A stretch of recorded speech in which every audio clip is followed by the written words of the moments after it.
listeners. I'm excited to bring our next guest on the show to talk about how he uses project-based learning to give kids a real-world experience for learning in the classroom. Our guest is Trevor Muir. Trevor is an author, speaker, teacher, and project-based learning expert. Along with 7 years teaching in a high school classroom, he is a professor at Grand Valley State University, where he teaches about the impact of education on society. Trevor is one of the leaders of the Education Design Expedition at Fontys University in the Netherlands, the author of The Epic Classroom, How to Boost Engagement, Make Learning Memorable, and Transform Lives, and he runs the Facebook page, The Epic Classroom, where his videos have been viewed over 23 million times. Trevor gave the TED Talk, School Should Take Place in the Real World, at TEDx San Antonio. Without further ado, I bring you Trevor. Okay, everybody, welcome Trevor Muir. He's going to start off by telling us about his experiences. Yeah, hey, Paul. Excited to be on here. I've been a teacher. I'm going in my 8th year right now. And my first, so I started off, when I went into and was a student teacher, I really just wanted to be, that relationship teacher. And that was really what I was most focused on, because I remember I don't have a whole lot of teachers from my childhood who really had this major impact on me, but there were a few, and the impact was so big that I wanted to do that exact same thing myself. I wanted to be that teacher in kids' lives who could really motivate them and encourage them and excite them about the learning process. But as I started going through the teaching process and, going through the education, there was a job opening at a new tech school. Are you familiar with new tech? Yeah.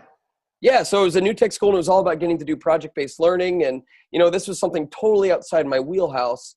But so I did some research because, as a new teacher, I really wanted to find a job. That was priority number one, especially back when I got into teaching. It was a lot harder to find a teaching job. Trevor, can you maybe for our listeners who aren't familiar with new tech, maybe can you just kind of give us an idea on what a new tech school, the idea behind it is? Yeah, absolutely. It's a project-based learning school. So it's hands-on, it's experiential. Students, there's a really, there's still a focus on standards, but really to be able to learn those standards and learn that content is by doing and by creating. And again, this isn't something I'd really done before, but I wanted to get a teaching job. And so I applied for that job and I actually got it. And so it kind of just totally shaped my whole teaching experience, because for me, I was just thinking I was going to be, in a regular traditional classroom, what I was used to, but then I was in this really awesome, innovative, hands-on environment. And, and I just loved it. And so while I still love relationships with students, and that's still the priority as a teacher, now I really see it as, how do we build those relationships so that we can get kids excited about doing hands-on, experiential, skill-based, standards-based work? And so from there, I worked for 4 years at this new tech school. And then, I started getting to go around and consulting with other teachers and, kind of sharing some of the experiences and processes that I'd learned in that school with people in a more typical learning environment. And some of the feedback I got a lot was, hey, this is really cool stuff you're doing, or some of these projects you're doing, which my students were creating documentaries for World War II veterans, and we were collecting shoes for refugees, and they were redesigning the actual waterfront in our downtown in our city. And so people were like, that's really cool what you're doing, but we don't work at a new tech school, right? Like, we don't have all of thousands and thousands of dollars of innovative school furniture, right?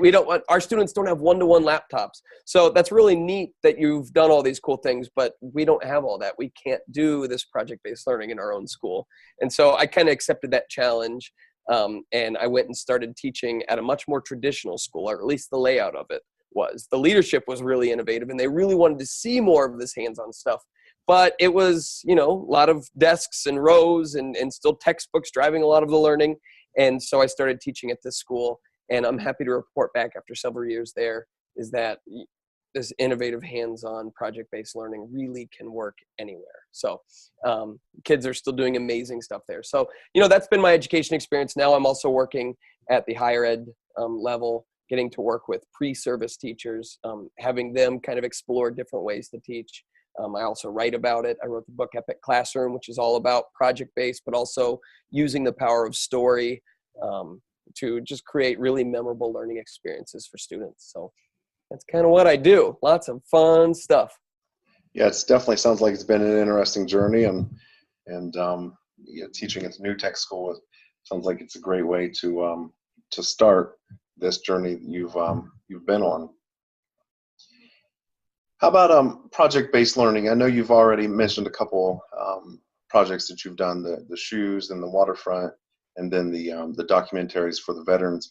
Can you tell me how it's been really impactful for the students in your class to learn the material that they were supposed to be learning? Yeah, I'll give you an example. So I have one of the classes or content areas I teach is in history. And so I've got all these content standards having to do with the Industrial Revolution and, how the Western world went through this really rapid period of development, and where we got all these new technologies and culture made these big shifts and politics developed really quickly. So these are my state standards. These are what I have to make sure that every single one of my high school freshmen learns. So from a project-based learning approach, I'm asking the question, what can we do authentic with these standards? How can my students do something with these standards to where it doesn't just exist back in history, but it actually comes alive and it's important for them now? So just going through this whole brainstorming process that you see in any project-based learning classroom, but also that, I think any teacher should be able to do is sit down and look at standards and try to think, what can we do authentic with this? Kind of discovered that refugees that come from, developing countries that might not have all the technologies we have here in Michigan, where I live, they are essentially going through their own industrial revolution in a matter of minutes rather than decades when they get here. And so, just from personal experience and talking with people and seeing documentaries, I knew that this was a problem. I knew that when refugees come to America, there's this big learning curve and it's really difficult for a lot of people. So I made this connection and I felt like, my students should know about this. This is a real current event that could matter to them if they actually knew about it. And it has to do with these content standards in some way, right? Like there's this connection here. There's that authenticity I was talking about. So I had a refugee come in, or I asked a refugee to come in and share their experience with my class and tell all these wild stories about not knowing how to get on and off a city bus, not knowing how to operate light switches, not knowing how to call 911 in trouble, like all these things that we take for granted that a lot of people deal with when they come to our quote unquote modern world. And when my students heard this stuff, they were blown away. And so when our guest speaker left that morning, our students were like, this is crazy. How can somebody not know how to get off a bus in our city? How can people not know how to do these things? Why isn't anybody telling them how to do this? And, as their teacher, I'm like, well, that's a really good question. Why don't you do it? Right? And so for the next month, while we're learning about the Industrial Revolution, they're creating tools that we actually presented to refugees to actually help them, serve them as they come into America. And that's exactly what they did. They created flashcards. I had one student named Anthony who spent his whole life riding city buses. He'd never been in an actual car before in high school. And so this kid knows how to use buses, knows how to use transportation. So he took his phone and he created a how-to video. And we edited them all together. And when we put all these products together and then we presented them to the guest speaker and some of her friends and a social work agency. And now my students' tools are actually being used in Grand Rapids in a very real and authentic way. And while my students are doing all of this authentic, really cool project work, they're also learning the heck out of the Industrial Revolution and all this, the history behind it, and they're writing papers on it, and they're doing all that very typical academic school stuff. But now it's got meaning, right? Like now there's reason behind the work that they're putting in. And to me, that just sums up what project-based learning is, giving meaning and purpose behind everything that students are doing. Yeah, definitely. And I'm sure that, how many years ago was this done? Well, gosh, I've done this every year. So, but I mean, we started it 7 years ago when, refugees were a very hot topic item in the news. And, and we stay out of the politics in class about this, but we do make sure that we recognize that refugees are people. And I think when you serve somebody like the students did, they learn that, right? Like when we're having discussions about these kind of hot button issues, we realize that we're talking about people. And I think the best way to humanize someone is to work alongside them, like my students get to do every year. Yeah, definitely. And And when they see that their project is still out there in the world and still being used by lots of people, even maybe long after they've left your class, I'm sure that that still brings a lot of value to them. And you know, they realize at some point they helped out their community, and then you can continue paying it forward, you know, throughout the rest of your life. That's right. And, you know, I mean, so yeah, it shapes the community, but it also teaches our students how to serve. You know, the first year we ever did this project, this was actually my first year of teaching. I always ask my students at the end of every project, what did you like about the project? And what do you wonder about it? What are you still questioning? And I remember I had one girl raise her hand. And first off, all the kids were like, oh, I love that we got to serve people. I like that we got to work with our hands. I like we had choice in what we did. But then one girl said, I wonder why we were doing a project for people who get paid to do it. So essentially, why are we doing work that social workers get a salary for? Yeah. And like, it like froze me, right? Like, what do you mean? Like, you saw with your own eyes how you served these people. And she's wondering, why did I just have to do something that people get paid to do? And then it hit me. This girl had never served anybody before, right? She'd never in her life done it. And when we had parent conferences the next month, her parents came in and they sat with their arms folded. And I said, oh, do you have any questions for me? And they said, yeah, we have one question. Why is our daughter doing work for somebody who gets paid to do it? And all of a sudden it was like, oh, that's why she feels this way. Yeah. Right? Like, cause it didn't come natural to her. It wasn't part of her family culture. And I think that there's a responsibility as teachers to expose our students to this kind of work that's really impactful and can change them. At the end of that school year, I asked the students the same question. What did you like about this course? And what do you wonder about this course? And I remember that girl specifically saying, I like in this course that we got to serve people. And so I just think as teachers and as educators, we get a pretty cool opportunity to show our students how to do some of this really cool stuff. Yeah. Yeah, definitely. I know that we want our students to learn the standards that's being taught in the course, but we also want them to grow up and be good people and helpful to the community. And what's interesting is there's some really compelling research to show that there's a strong tie between this service learning, empathy-driven work and academic performance. So essentially, when a student is doing something for somebody outside of themselves, they're retaining more of the knowledge. They're not just doing it for fun. They're actually learning whatever it is, whatever that content is. And that works for any subject area. And so I think there's a really strong case for more of this in schools. Yeah, definitely. I do think ultimately every kid wants to make the world a better place. Some of them just don't know how to do it or just don't even know where to start. And if we can kind of give them that first step in class and show them that they do have that ability, and then they can just take it from there and just run with it after high school or after Absolutely. And I actually heard back from a student recently who's in school to be a social worker now. And she was in that group, and her stuff is still being used by that social work agency. And I got this really nice note from her on Twitter or Facebook saying like, hey, this is all because of that refugee project. And so, you know, these are the things that stick with you. Yeah, definitely. How about through all these projects that you've done throughout your career, how does that affect classroom management and student engagement? Oh, I think that's a great question. As far as student engagement, I mean, it's off the charts. You know, I can't always do big projects like this in class. You burn out. I learned that early on, that you have to give yourself grace and rest and not always have these big monumental projects. I think you can always still tie in authenticity, but sometimes the big ones you just need to take a break from, and you go back into more of that traditional model, and that's okay. But I always see that the student engagement drops off when you do that, right? Like students want to be engaged and love what they're doing. And so I think the more creativity we put into designing, you know, engaging, authentic, meaningful experiences for students, the more they're going to be hooked on it. You know, I do a project with Romeo and Juliet every year with my 9th graders. And instead of just reading it, we act it out. And instead of just acting it out, my students also film certain scenes of it, and they get to depict it in their own way. And so, and then we take their films at the end and we watch them, and we have popcorn and we put them on YouTube to see if we can get any of them to go viral. And yeah, it's not like necessarily changing the world per se, right? Like we're not necessarily serving refugees, or we're not showing these films in front of the whole community, but there's still something meaningful about it, right? There's still something engaging about it. And so even my toughest students will lock onto a project like that because it's fun. You know, I think learning should be fun. I usually find that when students are having fun, that's also connected to the content, they're going to be more engaged. Classroom management, I think there's a lot of great tools.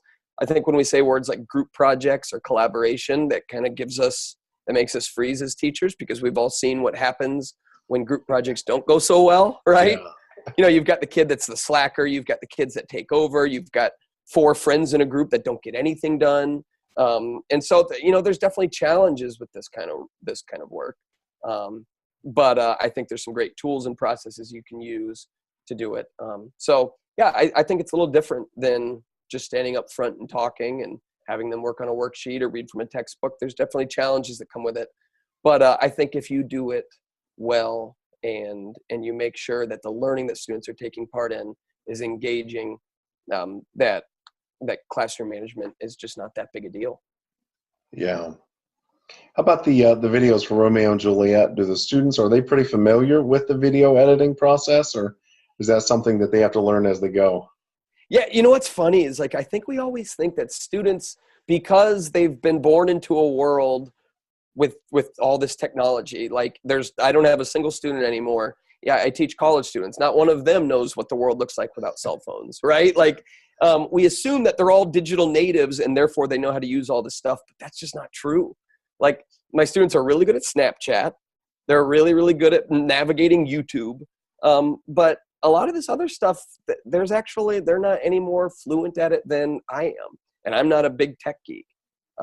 But they can learn. And I think that's what's important. I always say, like, there's a pretty good chance, not 100%, but there's a pretty good chance that our students will never use iMovie in their career. They're never going to use a 3D printer in their career. Maybe some of them, but most of them aren't going to be using 3D printers or iMovie. They're not going to be using websites like Canva necessarily, but they will be using some technologies. And so I think that it's our job to give them the skills to figure out how to use this stuff, right? And so, I don't just say, okay, this is how you use the video editing software. I say, here's the video editing software you're going to use. Here's a great way to figure out how to use it. You can watch YouTube videos. Here's some tutorials. I'll show you a few things, but I really want you to figure it out. Because I think that's what the skill really is. Can you figure out how to do stuff? Yeah, learning adaptability with technology, and most, like you said, most everything can be found on YouTube or tutorials, somewhere on a website. So it's very interesting. And utilizing each other as well, because the truth is, every class does have some ringers, though. Like, every class always has at least one student who's really great and adept at using technology, and very often they like being empowered to help others, and so really also making space for that to happen as well. And I think sometimes when you do whole class projects, or not necessarily a whole class project, but you do a class project where the whole class is doing, their individual project, some kids get to stand out and they get to highlight their own individual talents. Whereas, like you said, that one kid might be the tech person, but somebody else might be really into theater and have, their own thoughts and perspectives on Romeo and Juliet. Absolutely. Yeah. So making opportunities for that to happen. Yeah. So what's one piece of advice you would give to a new teacher? I would say that you need to give yourself grace, right? Like, it's just not going to go perfect, and it never will, right? Like, I've been doing this a while now. You've been doing this a while, and it never goes perfect. And I think you have to be okay with that. You're going to say the wrong thing to students sometimes, and they're all going to gasp, or you're going to feel like an idiot or whatever.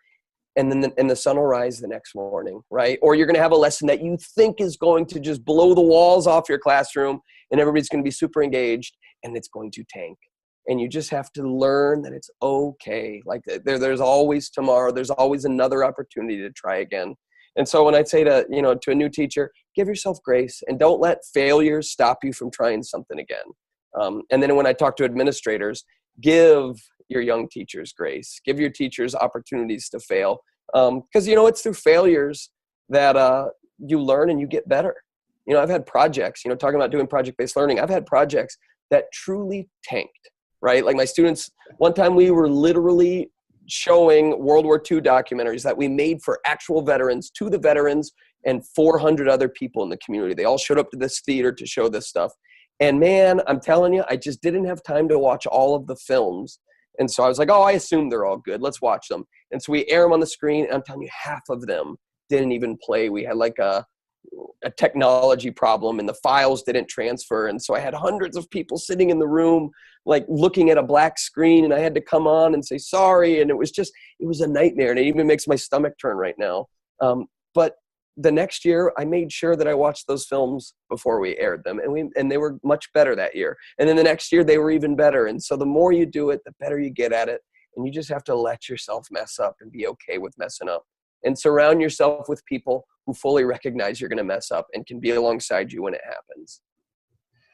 Yeah. Yeah. I understand your sentiments there. When I even had produced a video one time that I was showing to a group of individuals, and it played through fine the first time, but when I played it through for the meeting, there was one part that it just didn't have any sound to it, and I just couldn't figure it out. So, you know, sometimes you try to prevent those failures, and you still end up failing, and that's the whole point. Is you just got to learn from those mistakes and move on, and just be very reflective. And yeah, I do agree. And you find the more times you fail, the better you get at rolling with the punches too, right? You know what I mean? Like, I remember in your first year, you go like, oh, I'm going to show you guys this video, and then the sound doesn't play.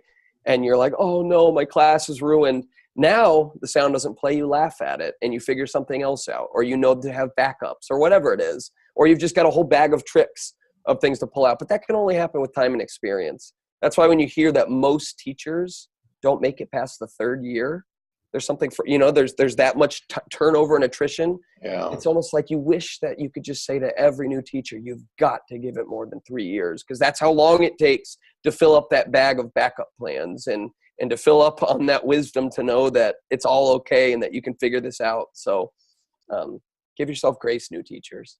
Yeah. Teachers in general, give yourself grace. Yeah, that's some really good advice. Well, I'd like to thank you for your time.